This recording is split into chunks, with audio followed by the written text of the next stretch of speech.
selon M. Ivanov, ex-ministre des Affaires étrangères de Russie, c'est la région la plus complexe au monde.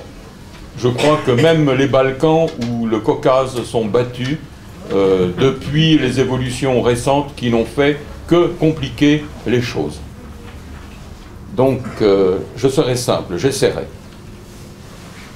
Point de situation en Afghanistan, perspectives et conséquences pour l'Asie centrale. Voilà le titre. Je vous présenterai tout d'abord mon livre, une tranche de vie, 12 ans de mon existence. Ensuite, on fera un point de situation, notamment de situation sur le terrain, avec l'explicitation des talibans, des gouvernementaux, des chefs de guerre. Nous ferons un point sur les négociations, qui actuellement présentent des développements presque prometteurs. Un point sur les initiatives américaines. Un point sur les faits déterminants actuels en Afghanistan, avant de passer aux perspectives, c'est-à-dire différents scénarios, avec, in fine, les conséquences pour l'Asie centrale. Présentation du livre. Du djihad aux larmes d'Allah, j'explique le titre. Le djihad, c'est cet article que j'ai écrit en 2 ou 3 heures le 7 novembre 2001. Il a paru dans le Figaro le 14 novembre 2001. Et c'était courageux de la part du Figaro. J'y reviendrai. Donc, le djihad dont je parle, vient de ce titre, le djihad du président Bush. Un titre qui m'a été pris pour un livre, un essai aux États-Unis. Enfin, j'ai l'habitude. Les larmes d'Allah. Les larmes d'Allah, il faut le savoir, c'est une appellation poétique pour l'héroïne liquide. En parlant, j'ai voulu montrer toute l'importance du trafic de drogue dans cette région. Trafic d'héroïne en particulier. Afghanistan, les 7 piliers de la bêtise. Nous venons de le voir, c'est le prolongement de ce qu'a fait le regretté Lawrence d'Arabie. Voilà pour le titre. Je suis très fier d'avoir écrit cet article, qui a fait sensation à l'époque, qui a créé un véritable scandale. Dès le lendemain, le Figaro a fait paraître un petit entrefilet disant « Ce n'est pas parce que dans un article on voit développer telles opinions que la direction partage ces opinions. » Bon. Tout le monde m'a traité d'anti-américain. C'était profondément injuste, très profondément injuste. J'ai là-bas des gens au plus haut niveau, y compris un ancien patron de la CIA. En tant qu'officier français, j'ai aidé les Américains en plusieurs occasions, et ce que je leur ai dit, ce que j'ai fait pour eux était extrêmement précieux, donc notre état-major en a profité, mais eux également. Je ne suis pas un anti-américain, surtout ne croyez pas, mais à l'époque, je voyais tellement les choses se dérouler d'une façon scandaleuse et totalement inadaptée que je pressentais la catastrophe. Et tout était bien clair dans ma tête avec mon expérience d'Asie centrale. L'Asie centrale n'est pas l'Afghanistan, mais l'Afghanistan en est vraiment le prolongement vers le sud. Et justement que j'ai pu approcher d'une façon saine la situation afghane montre bien la parenté entre l'Asie centrale et l'Afghanistan. Je suis fier de cet article, mais aussi je suis triste de ne pas avoir été écouté. Parce que le bilan est vraiment désastreux. Si on avait accordé un tout petit peu d'importance à cela, il n'y aurait peut-être pas aujourd'hui 3000 morts pour la coalition, dont plus de 2000 pour les Américains. Il n'y aurait pas 500 milliards, plus de 500 milliards de dollars dépensés par les Américains rien que pour les dépenses militaires. Nous, Français, qui nous sommes engagés au plus mauvais moment en 2008. Nous avons perdu 88 hommes, vous le savez, mais ce qu'on sait moins, c'est qu'il y a 700 blessés, dont certains extrêmement sérieusement, et nous avons dépensé plus de 2 milliards de dollars, rien que pour 2 milliards d'euros, rien que pour les dépenses militaires. Voilà où on en est, et ce n'est pas terminé, parce que le déménagement de nos unités, le repli, ça coûte cher en heures d'avion.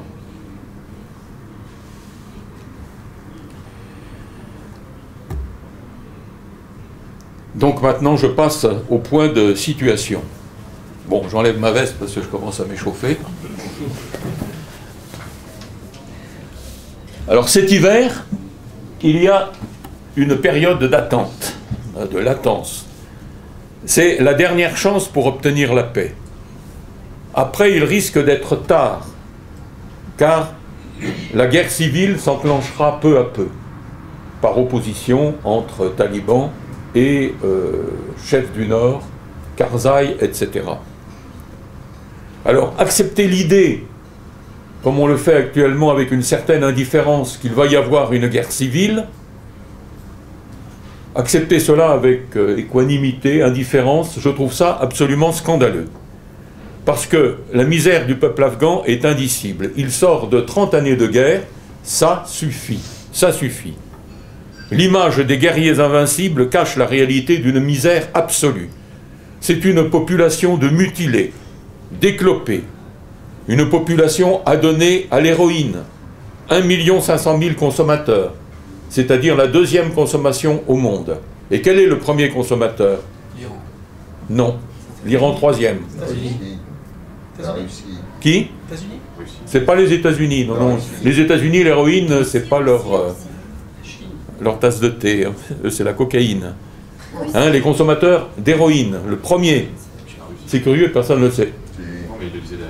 Vous dites? La Russie, c'est la Russie, effectivement, qui chaque année perd plus de 30 000 hommes, souvent des jeunes, hommes et femmes, souvent des jeunes, et c'est absolument catastrophique, étant donné ce qu'est la balance démographique, la situation démographique de la Russie actuellement.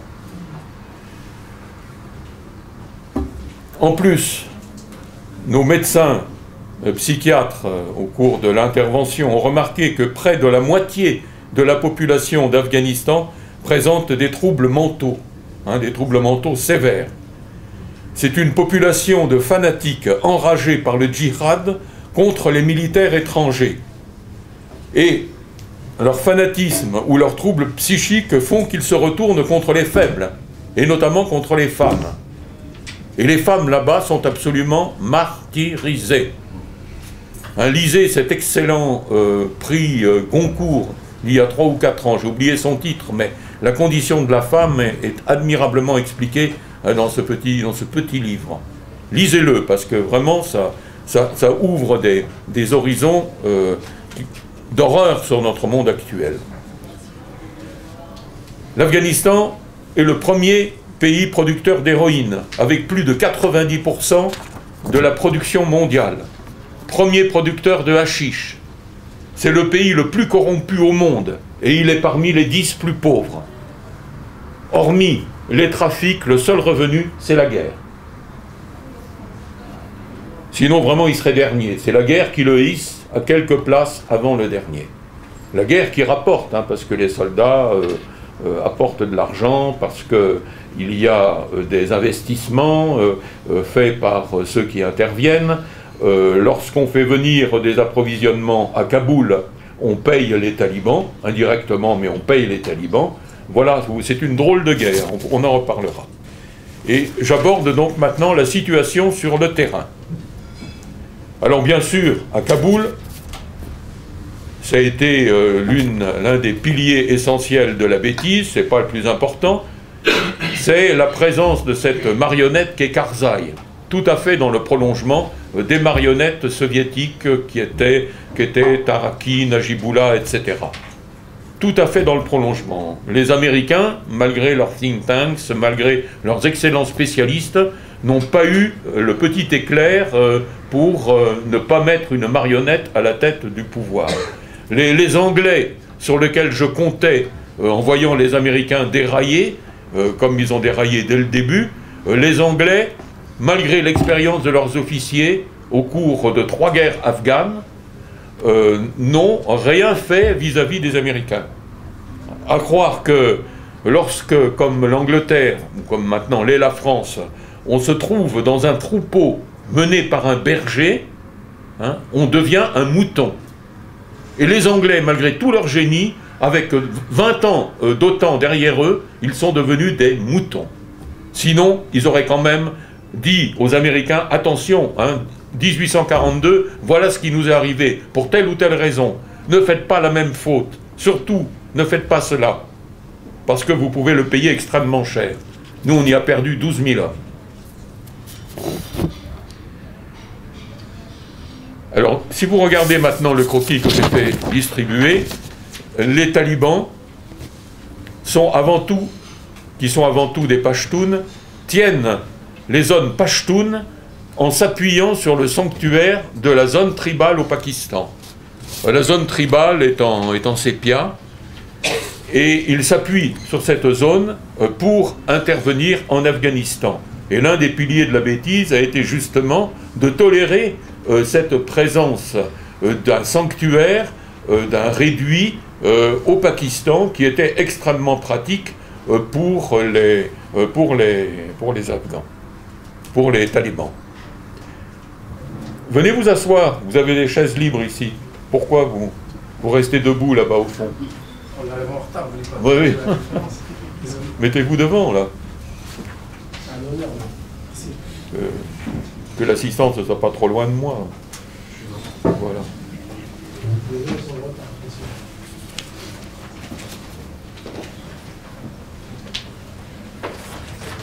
Alors face à Karzai, qui est un Pashtun, qui est un homme extrêmement habile, je le compare à Louis XI, mais dont la réputation est sulfureuse. Hein. Il a notamment la réputation d'être corrompu, et bien pire encore. Face à Karzai, on a des talibans qui, eux, ont un grand prestige. Ils l'avaient complètement perdu en 2001, parce qu'il s'était conduit sans psychologie, d'une façon beaucoup trop violente. Hein, c'était des fanatiques. Ils l'avaient complètement perdu, mais on a accumulé tellement d'erreurs dans l'intervalle que maintenant, les talibans ont récupéré tout leur prestige. Ce sont eux qui tiennent pour cette idée centrale. L'étranger, tout le monde s'unit actuellement, presque tout le monde s'unit actuellement en Afghanistan autour de l'idée suivante. Il faut que les militaires étrangers partent. Ils n'ont rien à faire ici, ils ne nous ont fait que du mal, dommages collatéraux, etc. Il faut qu'ils partent. C'est autour de ça que les Afghans presque tous les Afghans sont réunis. Il n'y a guère que ceux qui profitent de la guerre et qui ne sont pas de cet avis. Eh bien, c'est les talibans qui représentent cette opinion et qui la défendent sur le terrain. Karzai, lui, il est à la botte des Américains. Il essaye de temps en temps de donner le change, plus ou moins adroitement, mais chacun le sait dans le monde entier que c'est le valet des Américains. Les talibans, vous le verrez, ne sont pas forts militairement. Ils sont forts civilement, parce qu'ils ont le prestige dont je viens de parler. En plus, leur justice est extrêmement sévère. Hein, on vole une main coupée, c'est de cet ordre-là. On cultivait la drogue en 2001, on était pendu aussitôt. Ça a été éradiqué en 1 an. Ils sont expéditifs. Ils ont une justice qui a une certaine réputation dans les campagnes, qui est adaptée aux campagnes. En fait, ils ne font qu'appliquer la charia. Mais ils l'appliquent avec rigueur, ce qui manque totalement chez les Karzaïens. Totalement.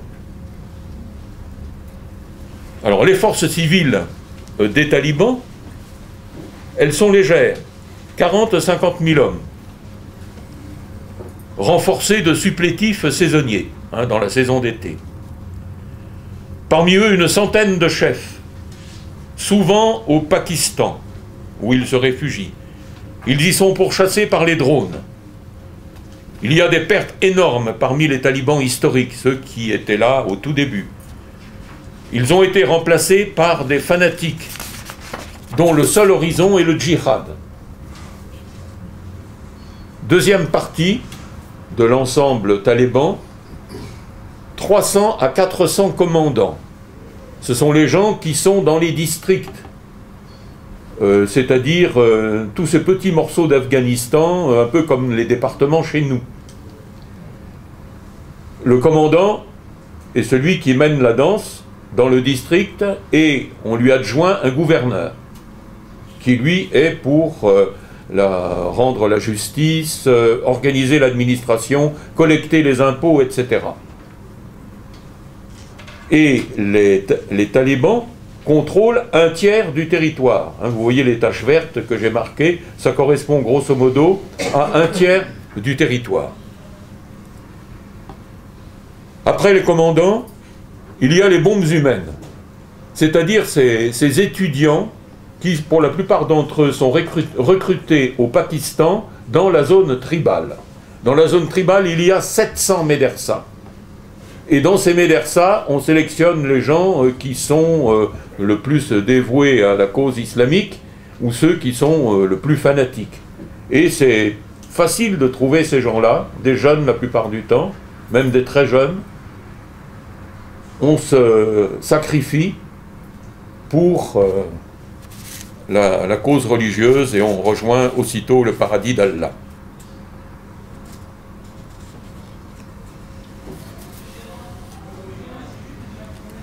Alors en quatrième, il y a les bandes de djihadistes, c'est-à-dire les 35, 45 000, 50 000 hommes qui sont soit des Pashtuns, soit des djihadistes internationaux, genre ouzbek. Également, on dit qu'il y a quelques Français, il y en a un qui est extrêmement recherché, pensez à Mera. Il y a quelques Anglais, généralement d'origine arabe. Il y a tout un panel de nationalités avec relativement peu de représentants, sauf peut-être du côté de l'Ouzbékistan. Enfin, cinquième catégorie, il y a les infiltrés, les informateurs et les complices indispensables pour le renseignement, l'organisation des coups de main. Les talibans sont maîtres en coups de main. Le coup de main, pour ceux qui ont une formation militaire, est quelque chose d'extrêmement difficile à concevoir. Il faut vraiment prendre les mesures comme un tailleur pour un complet, vous voyez, prendre les mesures de l'ennemi. Et les talibans sont extraordinaires pour ça. Les atouts des talibans, ils sont moindres que ceux des moudjahidines qui s'opposaient aux soviétiques. Parce que ces moudjahidines, grâce aux Américains, on était arrivés à disposer de missiles anti-aériens. Eux, ils se contentent des engins explosifs, les IED, qui explosent le long des routes. Ils se contentent des bombes humaines.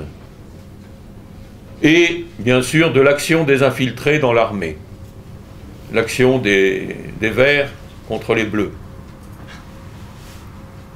Tout ceci n'est pas un bilan tellement impressionnant pour l'action militaire des talibans. C'est ce qui fait qu'on observe un certain essoufflement de leur révolte en ce moment. Et c'est un point important.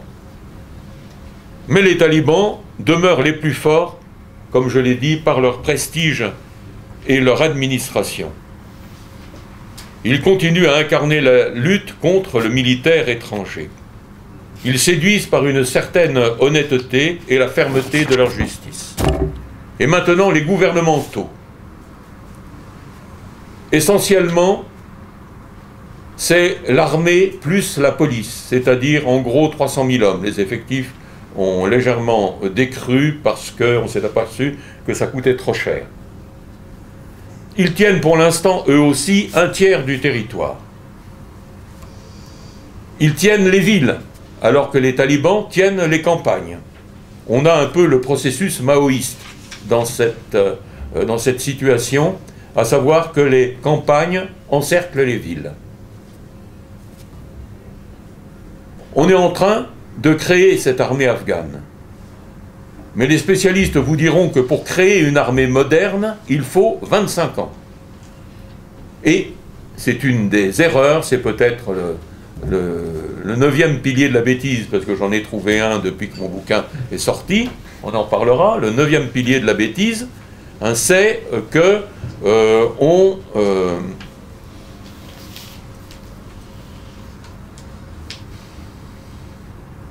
on a commencé à créer l'armée afghane pour de bon qu'en 2008.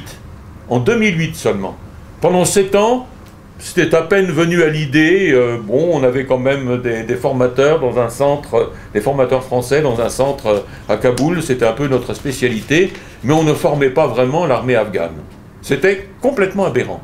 Et des idioties comme ça, il y en a depuis le début jusqu'à la fin. On se demande comment nos états-majors ont fonctionné, comment les gens ont raisonné face à la situation. Il y avait des gens qui tiraient la sonnette d'alarme. J'étais peut-être à peu près seul au début, mais après, il y en a eu régulièrement.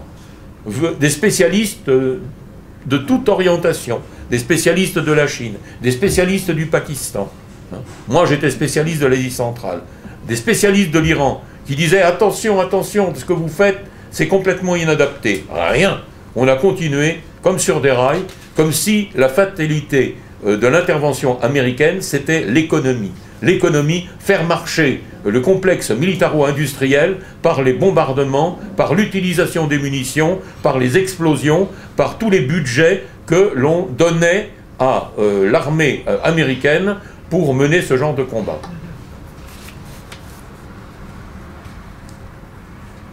Cette armée de 300 000 hommes, elle est rongée par les désertions, par la corruption des officiers, mais surtout par le manque de confiance. Le retrait programmé des Américains n'est autre que le 8e pilier de la bêtise. Quand on programme un retrait, comme le font les Américains, donc la fin 2014, on inquiète forcément les soldats afghans. Déjà qu'ils ne sont pas sûrs de leur armée, ils sont les premiers à remarquer ses faiblesses. Ils s'aperçoivent que les étrangers sont en train de publier, urbi et torbi, toutes leurs carences, toutes leurs faiblesses. Et voilà que le président américain dit « Nous partons » et ce sera fin 2014. Le résultat, c'est que les soldats se disent « Bon, on va tourner Kazakh. » Et pour tourner Kazakh, on se met derrière nos instructeurs et puis on leur tire dans le dos.